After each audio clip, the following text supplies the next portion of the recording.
Здравейте, хора! Ние сме Айде БГ! Както сте разбрали, това е Бимбо за втора част. Камерата ни отново просто спря. Да. Изневиделица, без ние да знаем и... Да. И да, Бимбо защо правим? Казахме в миналото. Нека да започваме с... мокри кърпички Кое е или... последното? Бебешки. Какво беше? Бебешки кърпички или кокос? Или кокос. И двете са хубави според мен. Бебешки кърпички. Кокос? Я да видя. Не, бебешки кърпички са ти. Я. Бебешки кърпички са ти. На мен така. Хубаво е.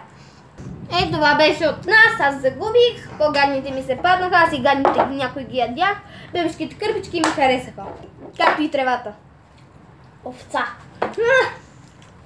Добре, както и да е.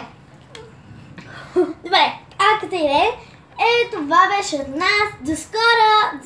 Чао, Обичаме ви! Харесвайте и се абонирайте. И се абонирайте за моя канал! Обичам ви! Стиляна Христова. Чао!